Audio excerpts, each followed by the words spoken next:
Hey there everybody, and welcome to this video on supporting a loved one with borderline personality disorder. I'm your host, Dr. Elise Snipes.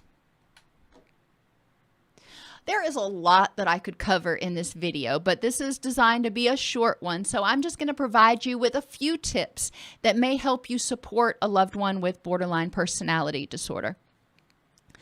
It's important to recognize that borderline describes where the person teeters, where they live pretty much all the time. Think about walking a tightrope. They feel like they are constantly balancing between safety and danger, between acceptance and rejection, between me and you, or themselves and you. So they're always walking that tightrope. And just like a tightrope, it doesn't take much. It's not like you can make an error and not fall. So as soon as they make an error, they may feel like they're in free fall. Borderline personality disorder usually develops in people who have experienced trauma that resulted in alterations in their brain. Actual brain structural changes in the amygdala and the hippocampus happen when people experience trauma. Now, where did those traumas come from? That person only knows. Some people are born wired differently. They may be highly sensitive to stimuli in their environment. And there are a lot of issues like schizophrenia and ADHD and autism spectrum disorders that are associated with what's called sensory gating difficulties, which means the brain doesn't interpret sensory input the same way. So what feels like a gentle touch to you may feel excruciating to that person. Well, as an infant, they had no way to communicate that. So as an infant, their environment may have been very traumatizing and people kept doing it or minimizing or invalidating the way they felt because they didn't experience the same reaction to that sensation. Putting a toddler in a bath that the parent or caregiver thinks is lukewarm, well, the toddler may perceive, if they have sensory differences, they may perceive that water as scalding or, on the other hand, very, very cold. Since the caregiver doesn't feel the same difference, they think that the toddler is being oppositional, and instead of reacting in a compassionate manner, may invalidate that toddler's experience in the world, which is very traumatic.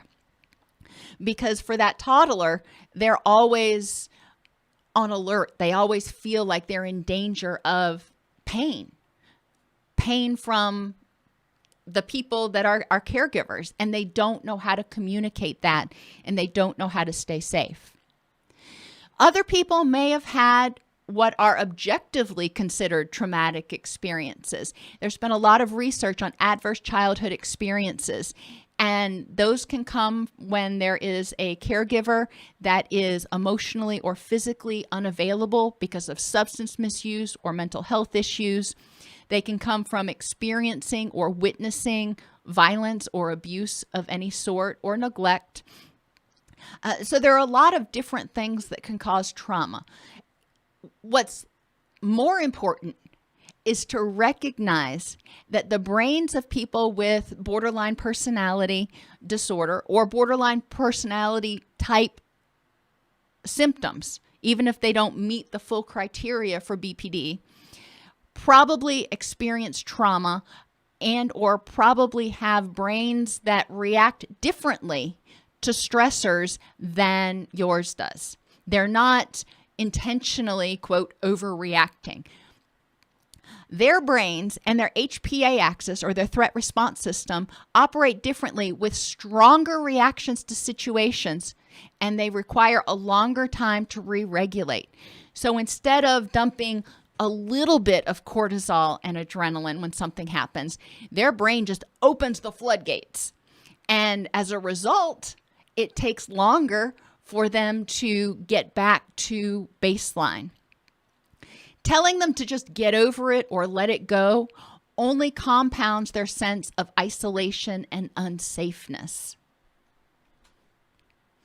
People with borderline personality have often been rejected, causing their symptoms and or as a result of their symptoms. So when they are rejected, it makes them feel unsafe. It makes them feel isolated. It leaves them, especially if this started happening when they were a child and they never were able to develop the skills and tools they needed to stay safe. Every time they're rejected, it makes them feel broken or like something's wrong with them. It's important to understand that prior experiences the person had created triggers that might prompt dysregulation that seems spontaneous or seems to come from out of the blue. The point is there are triggers there. It may be a smell. It may be a time of day. It may be a place that you pass or a holiday, a particular sound. It depends on the person and what the situation was.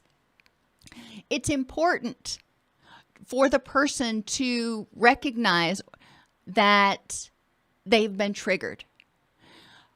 Don't get caught up in the whys or the whats for that matter. You know, what was it that triggered you right now? When they are upset, when they are dysregulating, when they're spiraling, whatever word you want to use for it, it's much more important at that point in time to help them get safe.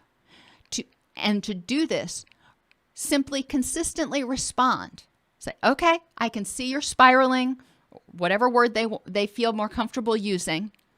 Validate their experience.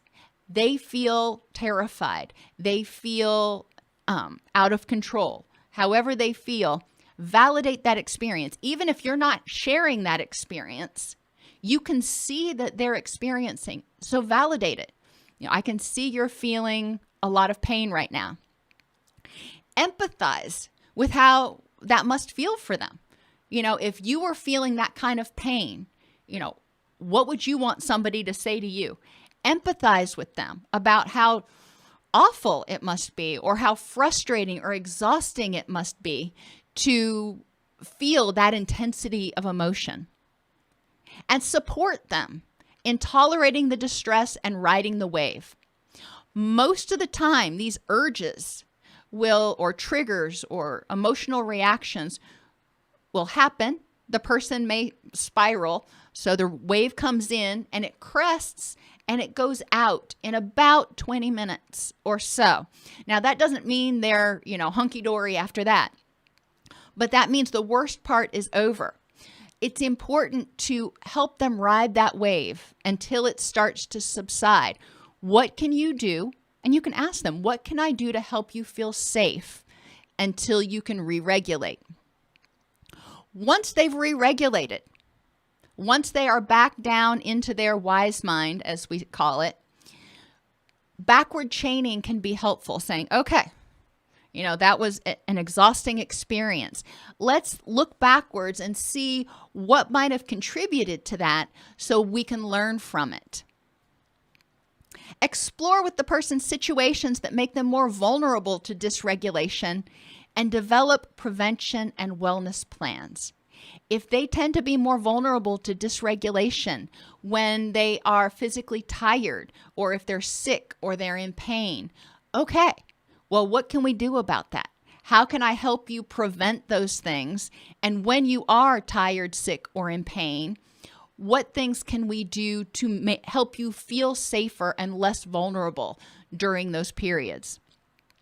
Affectively, we all have periods where we're grieving or we're angry or we're stressed about something. Those are normal emotions. But if somebody has that going on already, that means their pressure cooker is already, wide open. And any additional stress could be more than the pressure cooker can handle, so to speak. So it's important to recognize affectively when you're stressed about something, what types of things cause you additional distress? And when you are feeling stress, how can I help you feel safer? How can I help you feel more in control? Same thing with cognitions.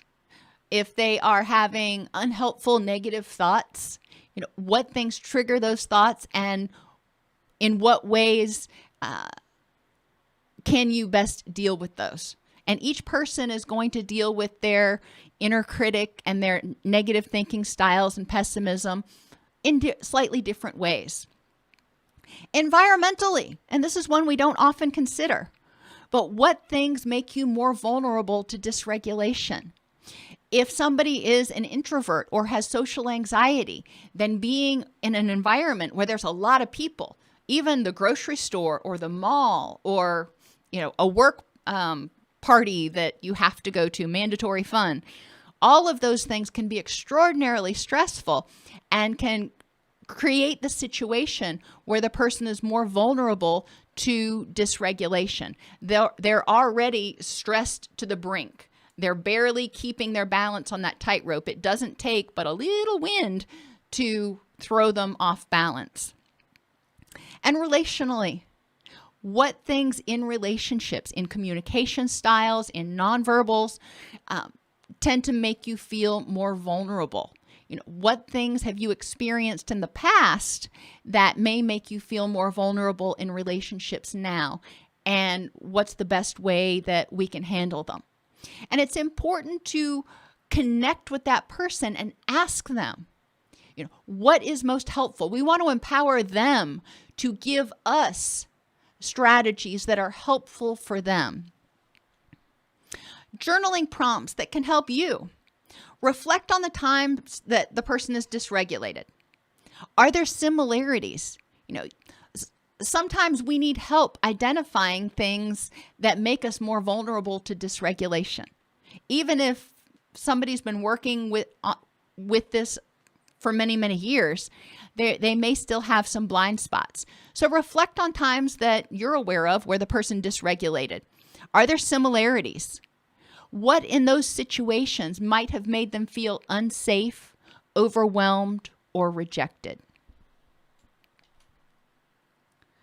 Mindfulness. People with borderline personality are exquisitely sensitive to others' feelings and reactions. So if you are feeling frustrated with this person, if you are feeling irritated with this person, even if you're trying to hide it, they are often going to sense it, and it can be really exhausting for them. If you are feeling irritated or frustrated about something else completely different, a lot of times people with BPD overly personalize things, so they may assume that you are angry with them. So mindfulness is really important, checking yourself and effectively communicating to them, yes, I am really stressed out today, but it's got nothing to do with you. I had this thing at the office, or I got this letter from the phone company, or whatever it is. Making sure to openly communicate that what's prompting your feelings. Identify warning signs of spiraling in the person with BPD and develop a signal. Sometimes it can be helpful to have a support person who notices signs of the person with BPD getting ready to spiral, because a lot of times they may notice it sooner than the person with BPD. So they can come over and touch them on the shoulder, or maybe they have a catchphrase, why don't you go get a drink of water, or whatever it is that can be used in any kind of situation that the person's in very discreetly to let the person know, hey, it seems like you are starting to become destabilized or getting ready to spiral. Recognize, and I cannot stress this enough, recognize that if they dysregulate, when they dysregulate, because it will happen, it's exhausting. Absolutely, positively exhausting. And like running a marathon will require a recovery period, because their brain, instead of going from, fine to a little bit irritated, goes from okay to terrified, or okay to enraged. That's exhausting. They're using a lot of energy. They're having a major shift in their neurochemical balance. So it takes longer to recover. And just like a marathon, some people run marathons in a couple of hours. Well, kind of about the same thing. You want to recognize that if that person has a full-out dysregulation episode, it may take them several hours or even the rest of the day or more to fully recuperate physiologically from what happened. Work with the person and their therapist to understand how to set and maintain boundaries. People with borderline personality can have difficulty in relationships because they're torn between wanting to feel safe and being terrified of being vulnerable. So it's important to work with them and their therapist. Obviously, ask if you can be involved in their therapy to learn how to best support them.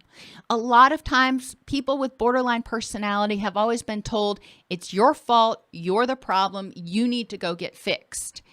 And nobody else has said, how can I help you? How can I support you in this process? How can I be a lifeline? So by showing an interest, showing a willingness to try to be supportive, to try to understand what it must be like to live in their body, you are validating their experience and may help them to feel more supported. A couple more journaling prompts. BPD is exhausting for both the person and the people who love them. Remembering that.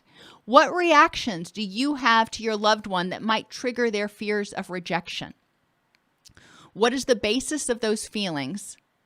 And how can you own those feelings with your loved one? For example, if somebody is going through a bad period and they are dysregulating kind of frequently, you may feel very frustrated. And it may be important to own those feelings and say, you've been having a lot of dysregulating episodes lately, and I feel really frustrated because I feel helpless or I feel bad for you going through this. So they recognize that you're not angry with them, you're angry with the condition. For more information, you can go to allceus.com/BPD.